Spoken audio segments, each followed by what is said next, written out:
Let me ask you, are you ready to vote for freedom?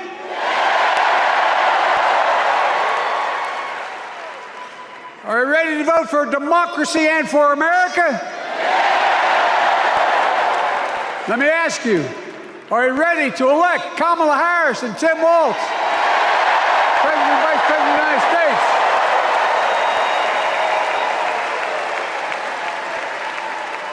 My fellow Democrats, my fellow Americans, nearly 4 years ago, in winter, on the steps of the Capitol, on a cold January day, I raised my right hand and I swore an oath to you and to God to preserve, protect, and defend the Constitution and to faithfully execute the office of the President of the United States. In front of me was the city surrounded by the National Guard. Behind me, a Capitol just 2 weeks before had been overrun by a violent mob. But I knew then, from the bottom of my heart, that I knew now, there is no place in America for political violence. None. You cannot say you love your country only when you win.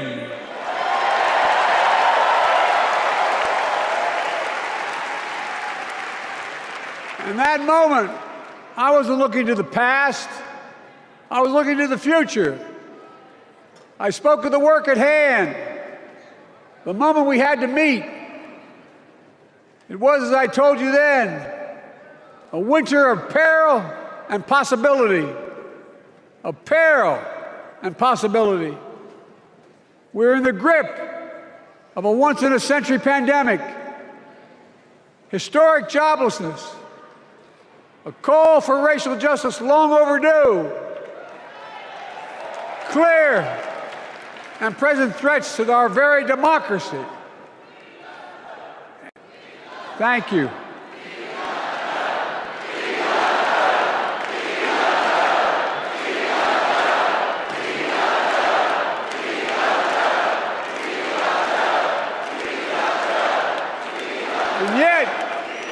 And yet I believed then, and I believe now, that progress was and is possible. Justice is achievable. And our best days are not behind us, they're before us.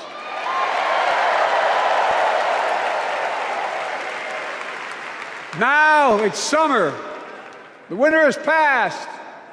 And with a grateful heart, I stand before you now on this August night to report that democracy has prevailed. Democracy has delivered. And now democracy must be preserved.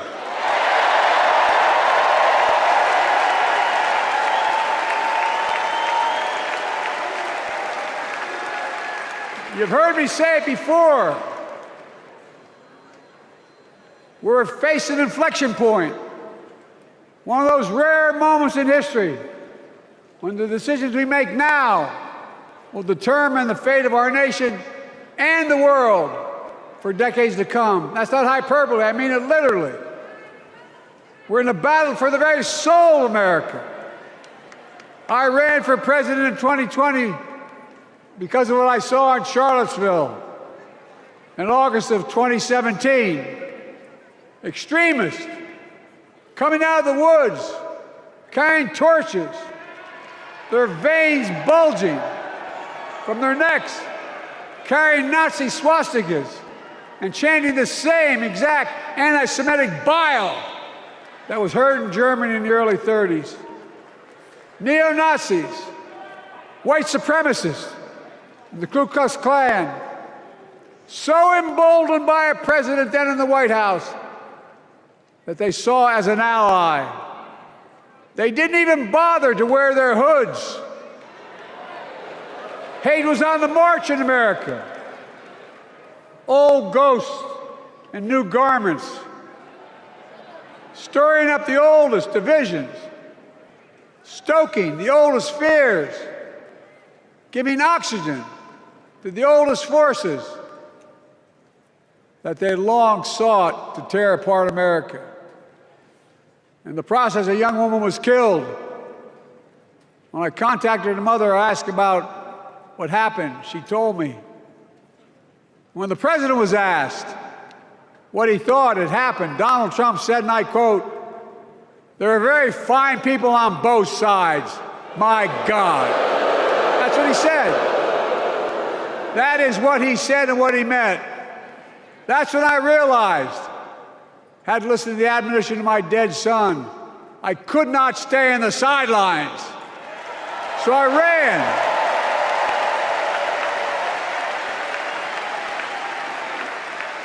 Because I had no intention of running again. I just lost part of my soul. But I ran with a deep conviction. In America, I know and believe in an America where honesty, dignity, decency still matter. An America where everyone has a fair shot and hate has no safe harbor.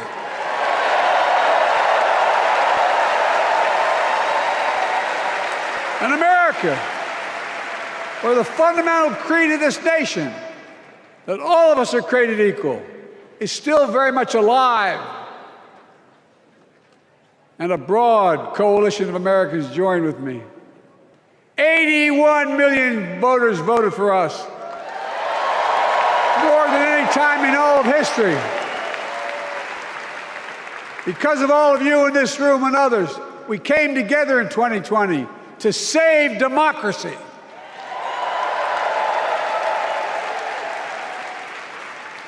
As your president, I've been determined to keep America moving forward, not going back, to stand against hate and violence in all its forms, to be a nation where we not only live with but thrive on diversity, demonizing no one, leaving no one behind, and becoming the nation that we profess to be. I also ran to rebuild the backbone of America, the middle class.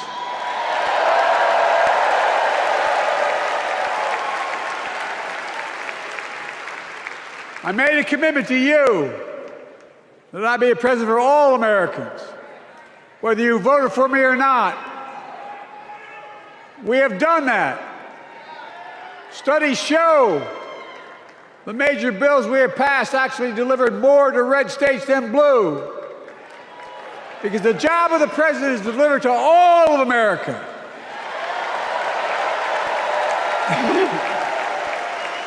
And because of you, and I'm not exaggerating, because of you, we've had one of the most extraordinary 4 years of progress ever, period.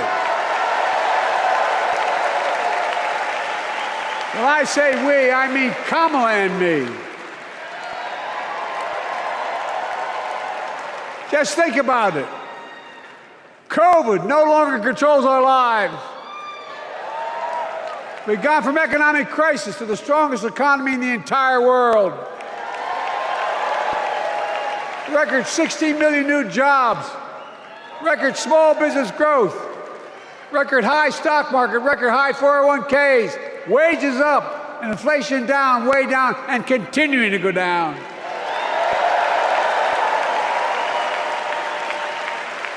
The smallest racial wealth gap in 20 years. And yes, we both know we have more to do, but we're moving in the right direction. More Americans have peace of mind that comes from having health insurance. More Americans have health insurance today than ever before in American history.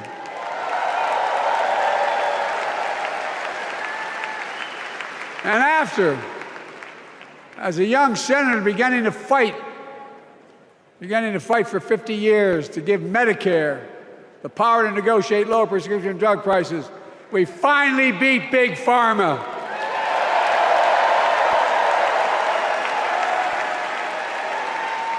And guess who cast the tie-breaking vote? Vice President, soon-to-be President Kamala Harris.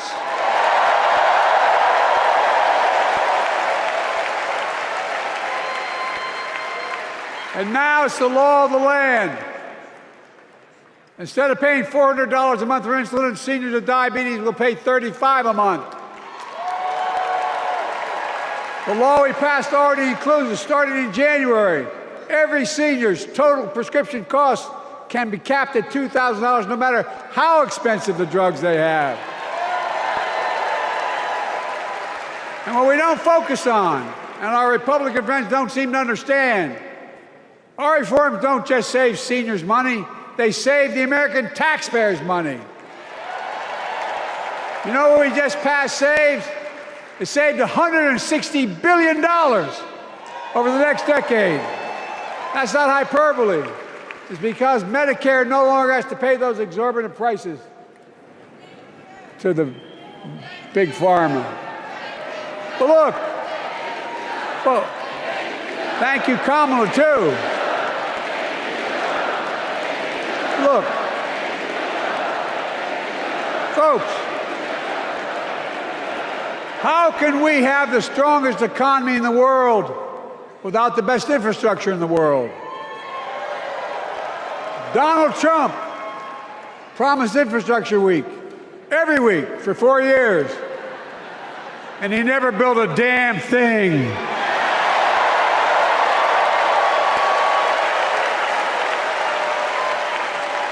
But now, because of what Kamala and I have done, remember we were told we couldn't get it done. Remember when we came into office, we couldn't get anything passed?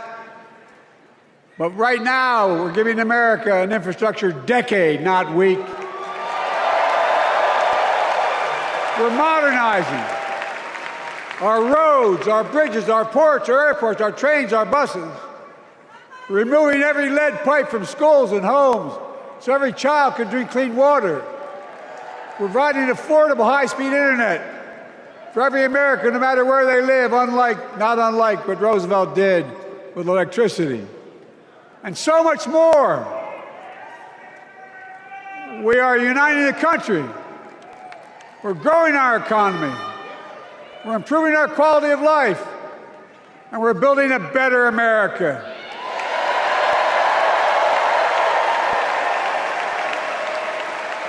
Because that's who we are. How can we be the strongest nation in the world without leading the world in science and technology? After years of importing 90% of our semiconductor chips from abroad, which America invented those chips, our Chips and Science Act meant that private companies from around the world are now investing literally tens of billions of dollars to build new chip factories right here in America.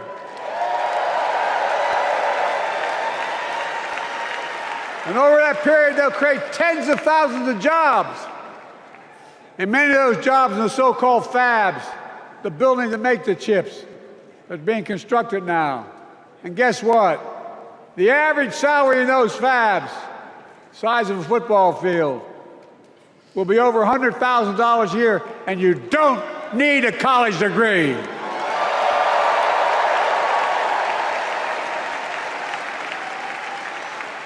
Because of you and so many electeds out there, American manufacturing is back. Where the hell to say we wouldn't lead the world in manufacturing?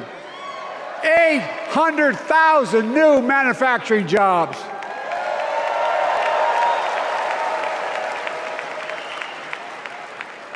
Our Republican friends and others made sure they'd go abroad to get the cheapest labor. We used to import products and export jobs. Now we export American products and create American jobs right here in America, where jobs belong.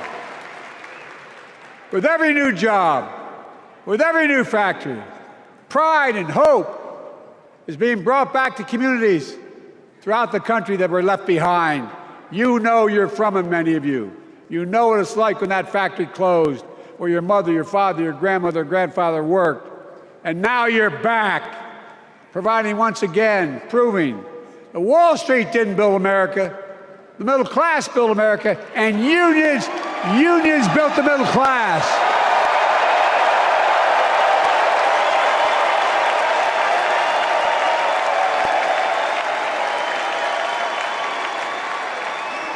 It's been my view since I came to the Senate. And that's why I'm proud to have been the first president to walk a picket line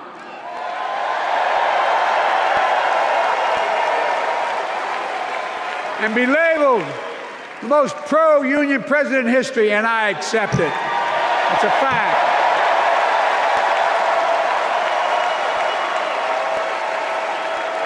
Because when unions do well, we all do well.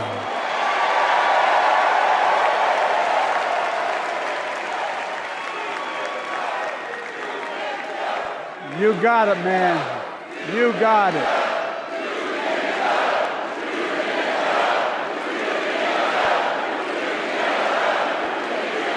I agree. I'm proud. Look, remember we told we couldn't get anything done because we couldn't get anything done in the Congress? Well, with your support, we passed the most significant climate law in the history of mankind.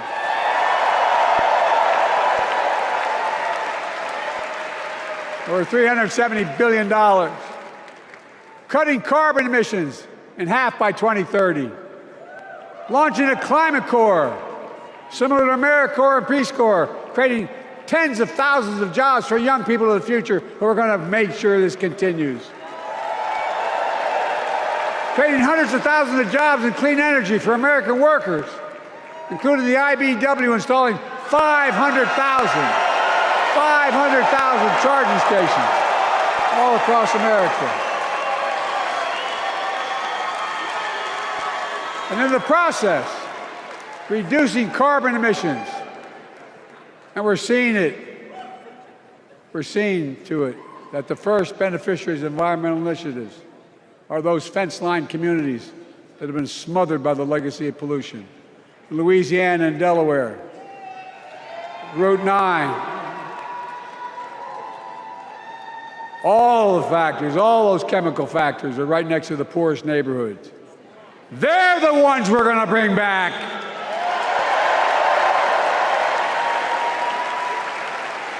And how? How can we be the greatest nation in the world without the best education system in the world? Donald Trump and the Republican friends, they not only can't think, they can't read very well. Seriously, think about it. Look at their Project 2025. They want to do away with the Department of Education. Well, during the pandemic, Kamala and I helped states and cities get back their schools back open. And we gave public school teachers a raise. We created apprenticeships with businesses and communities, putting students on a path to a good paying job, whether or not they go to college. And by the way, we're making college a hell of a lot more affordable. Increasing Pell Grants by $900. Over $15 billion to HBCUs. Minority service institutions, including Hispanic institutions and tribal colleges. We kept our commitment to provide more student relief than ever by lifting the burden of helping millions of families so they could get married, start a family, buy a home, and begin to build family wealth and contribute to the community and grow our economy. It's not costing us, it's creating more wealth. We fundamentally transformed how our economy grows, from the middle out and the bottom up, instead of the top down. You know, my dad used to say there wasn't a whole hell of a lot to drop down on my kitchen table at the end of the month. I come from a basic middle-class family, 3-bedroom house, 4 kids, a grandpop living with us, decent neighborhood, but never a penny to spare. And look, that top-down notion never worked. A lot of Democrats didn't think it worked, thought it worked, but it doesn't. And when we did all that, what we've done, everybody can do well. Everybody.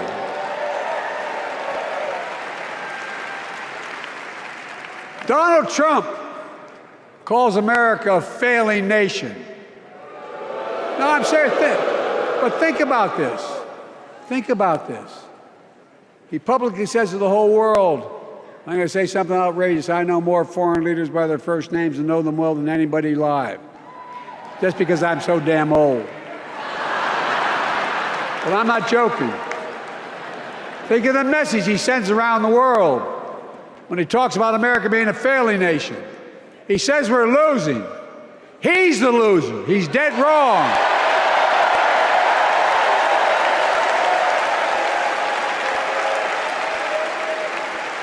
Many of you are very successful people who travel the world. Name me a country in the world that doesn't think we're the leading nation in the world. Without America, not a joke, think about it. I'm being literal. Who could lead the world other than the United States of America? Well, guess what?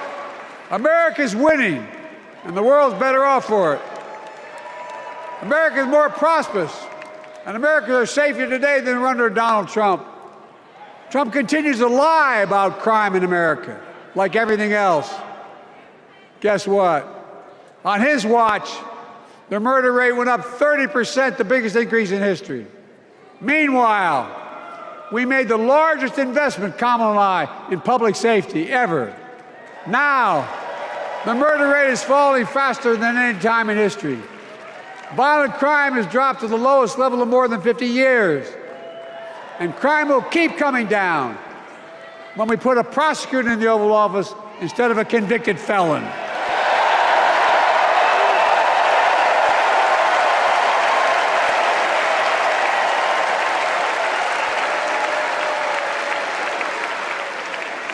And folks, the distinguished senator from the Senator from California and I passed the first ban on assault weapons.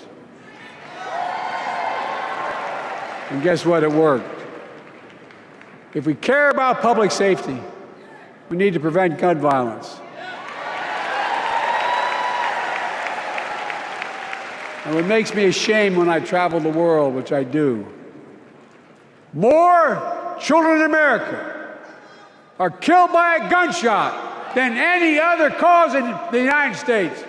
More die from a bullet than cancer, accidents, or anything else in the United States of America. My God. That's why Kamala and I are proud. We beat the NRA when we passed the first major bipartisan gun safety law in 30 years.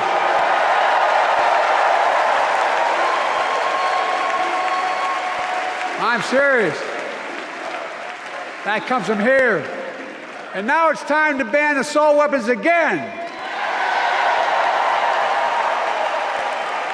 And demand universal background checks.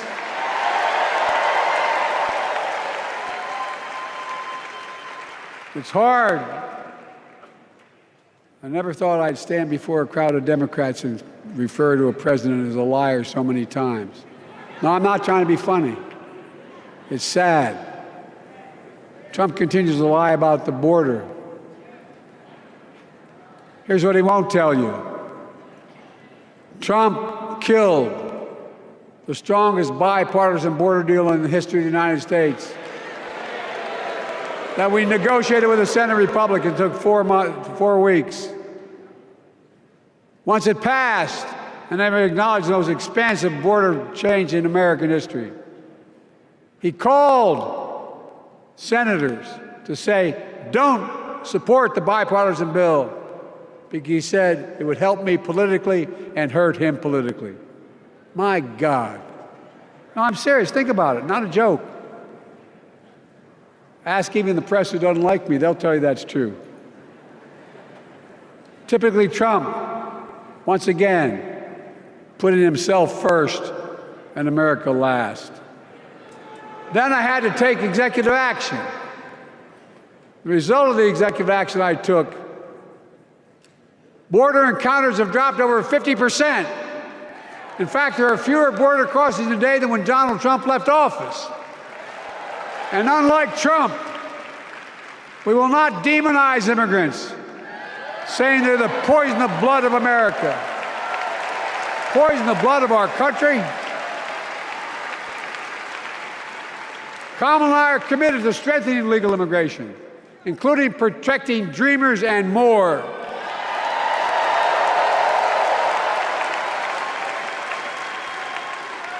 And here's what else I believe in: protecting your freedom to vote, your freedom to love who you love,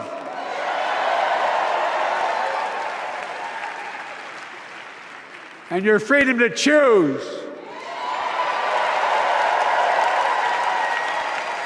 In its decision overturning Roe v. Wade, as you heard earlier tonight, the United States Supreme Court majority wrote the following, quote, "Women are not without electoral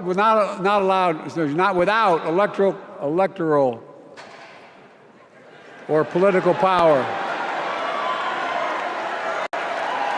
No kidding. MAGA Republicans found out the power of women in 2022. And Donald Trump is going to find out the power of women in 2024. Watch.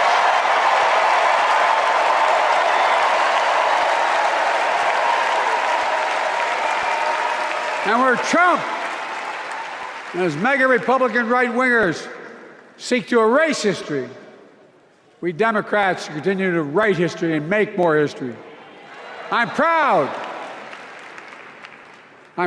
to have kept my commitment to appoint the first black woman in the United States Supreme Court.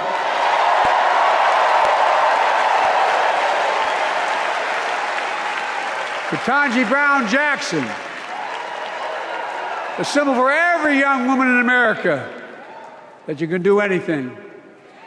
I'm proud that I've kept my commitment to have an administration that looks like America and that taps in to the full talent of our nation. The most diverse cabinet in history, including the first black woman of South Asian descent to serve as vice president, and will soon serve as the 47th president of the United States.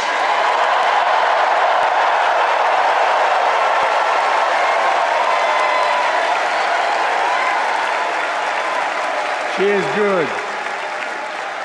Look. Thank you, Kamala.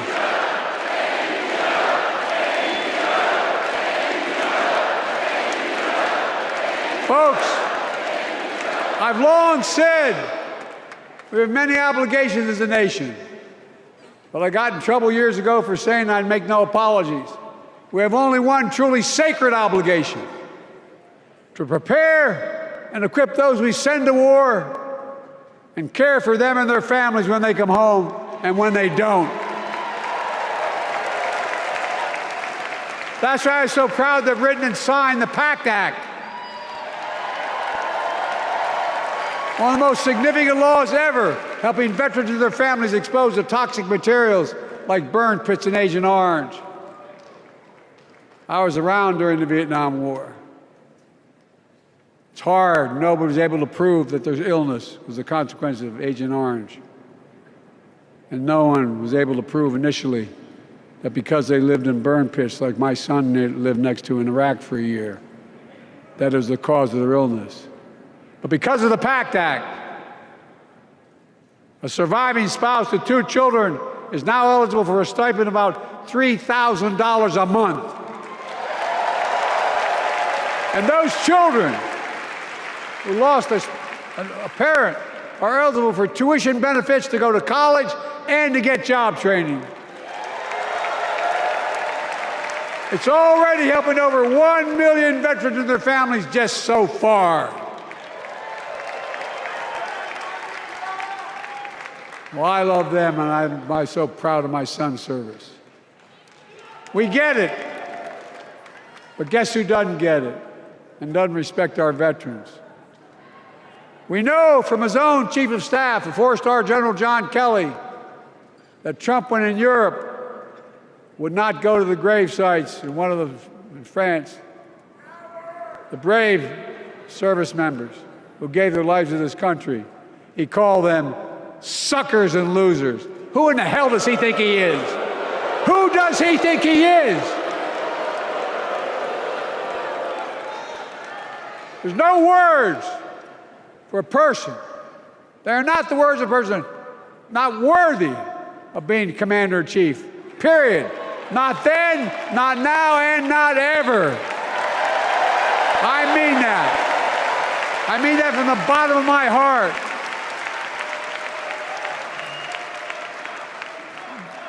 Just as no commander-in-chief should ever bow down to a dictator, the way Trump bows down to Putin.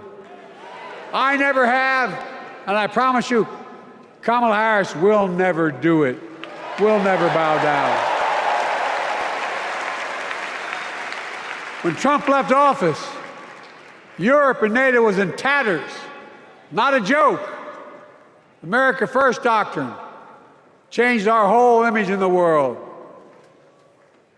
Well, they gave the hours, about 190 hours sum total, me my counterparts or heads of state in Europe, to strengthen NATO. We did. We united Europe like it hadn't been united for years, adding Finland and Sweden to NATO. 10 days before he died, Henry Kissinger called and said, not since Napoleon has Europe not looked over their shoulder at Russia with dread, until now. Until now. Well, guess what? Putin thought he'd take Kyiv in 3 days. 3 years later, Ukraine is still free.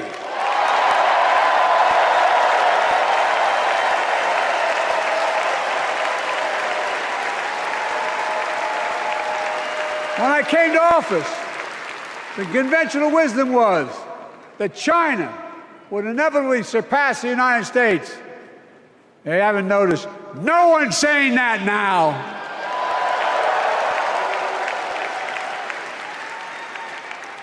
And we'll keep working to bring hostages home and end the war in Gaza and bring peace and security to the Middle East.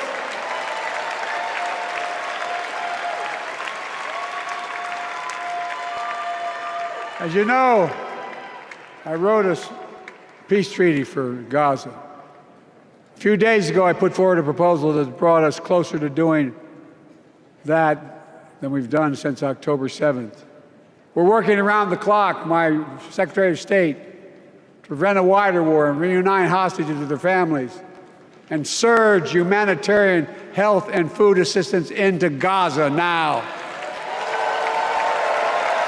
To end the civilian suffering of the Palestinian people, and finally deliver a ceasefire and end this war.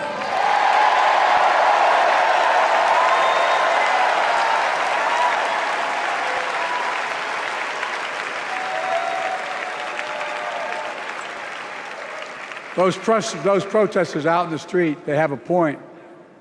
A lot of innocent people are being killed on both sides. Just as we worked around the clock to bring home wrongfully detained Americans and others from Russia in one of the most complicated swaps in history, but they're home. Kamala and I are going to keep working to bring all Americans wrongfully detained around the world home. I mean it. Folks, I've got 5 months left in my presidency. I've got a lot to do. I intend to get it done.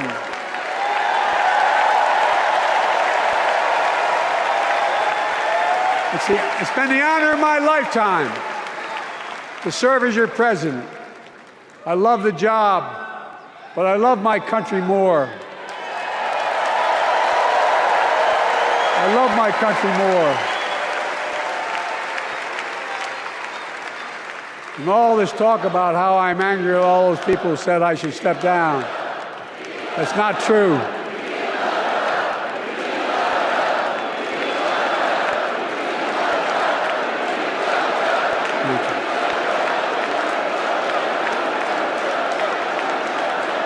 I love my country more, and we need to preserve our democracy. In 2024, we need you to vote. We need you to keep the Senate. We need you to win back the House of Representatives. And above all, we need you to beat Donald Trump.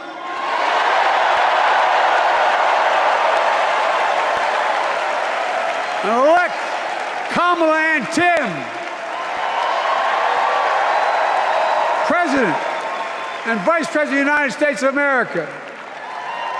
Look, they'll continue to lead America forward, creating more jobs, standing up for workers, growing the economy, lower the cost to American families so they just have a little more breathing room.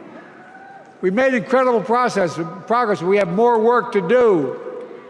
And Kamala and Tim will continue to take on corporate greed and bring down cost of food. They'll keep taking on Big Pharma, making insulin $35 a month, not just for seniors, but for everyone in America. And capping prescription drug costs at a total of $2,000, not just for seniors, but for everyone. And folks, that's going to save America again tens of billions of dollars. Folks, they'll make housing more affordable, building 3 million new homes, providing $25,000 down payment assistance for the first-time home buyer, more than the 10 we approved. Donald Trump wants a new tax on imported goods, food, gas, clothing, and more. You know what that will cost the average family, according to the experts? $3,900 a year in a tax. No, that's a fact. Kamala and Tim will make the child care tax credit permanent.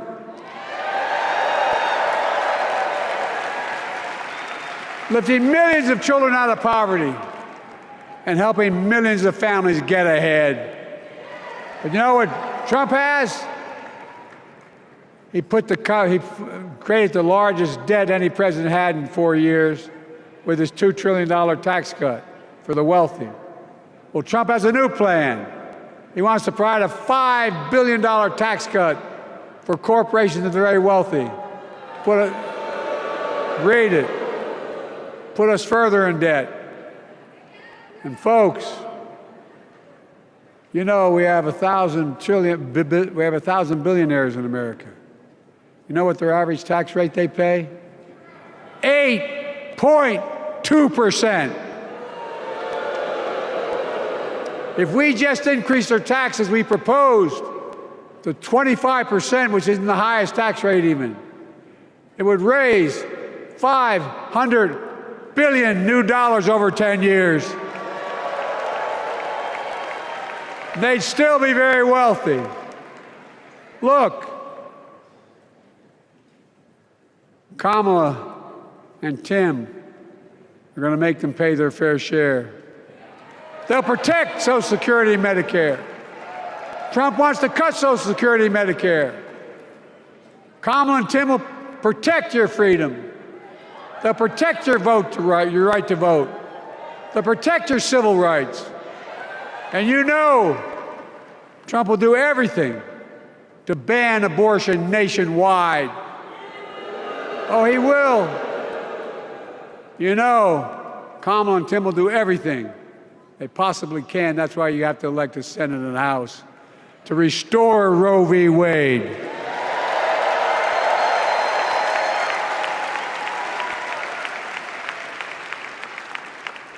The ancient Greeks taught us that character is destiny. Character is destiny. For me and Jill, we know Kamala and Doug are people of character. It's been our honor to serve alongside them. And we know that Tim and Gwen Waltz are also people of great character. Selecting Kamala was the very first decision I made when I became our nominee. And it was the best decision I made my whole career.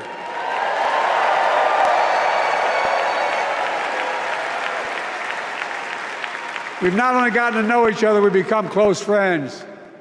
She's tough, she's experienced, and she has enormous integrity, enormous integrity.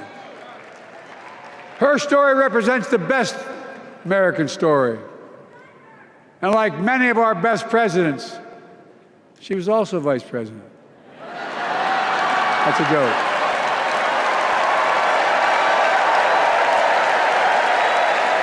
But she'll be a president our children can look up to. She'll be a president respected by world leaders because she already is. She'll be a president we can all be proud of. And she will be a historic president who puts her stamp on America's future.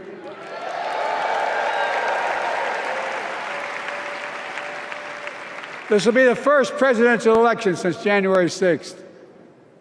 On that day, we almost lost everything about who we are as a country. And that threat, this is not hyperbole, that threat is still very much alive. Donald Trump says he will refuse to accept the election result if he loses again. Think about that. He means it. Think about that. He's promising a bloodbath if he loses, in his words. And that he'll be a dictator on day one, in his own words. By the way, this sucker means it. No, I'm not joking. Think about it. Anybody else said that in the past, you'd think he was crazy. He is crazy, but you'd think it was an exaggeration, but he means it. We can't let that happen. Folks, all of us carry a special obligation. Independents, Republicans, Democrats. We saved democracy in 2020, and now we must save it again in 2024.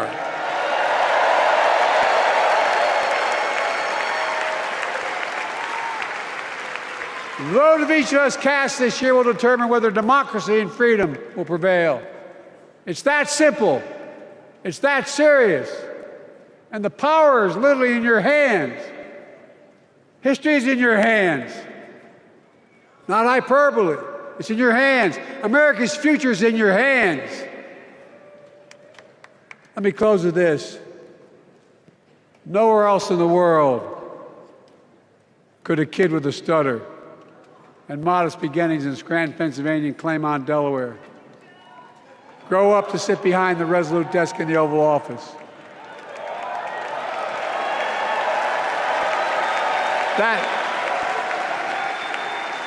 That's because America is and always has been a nation of possibilities. Possibilities. We must never lose that. Never. Kamala and Tim understand that this nation must continue to be a place of possibilities, not just for the few of us, but for all of us. So join me in promising your whole heart to this effort, and where my heart will be. I promise I'll be the best volunteer Harris and Waltz has Cam ever seen.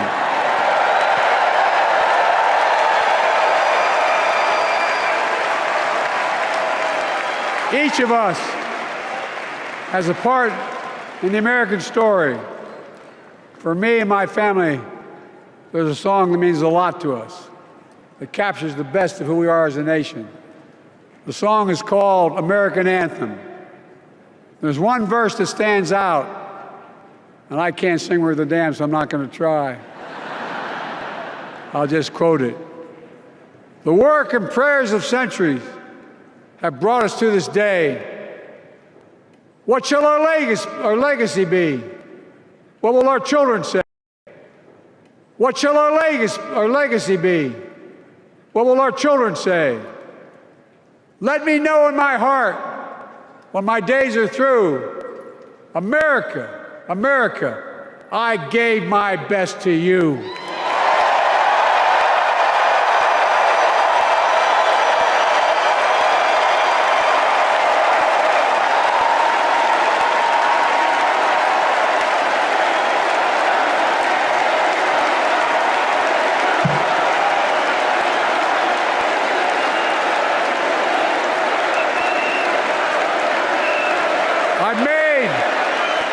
I've made a lot of mistakes in my career, but I gave my best to you. For 50 years, like many of you, I've given my heart and soul to our nation. And I've been blessed a million times in return with the support of the American people. I've either been too young to be in the Senate because I wasn't 30 yet, and too old to stay as president. But I hope you know how grateful I am to all of you. I can honestly say, and I mean this from the bottom, give you my word as a Biden, I can honestly say I'm more optimistic about the future than I was when I was elected as a 29-year-old United States Senator. I mean it. Folks, we just have to remember who we are. We're the United States of America.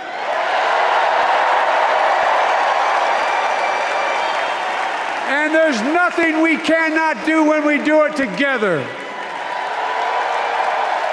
God bless you all, and may God protect our troops.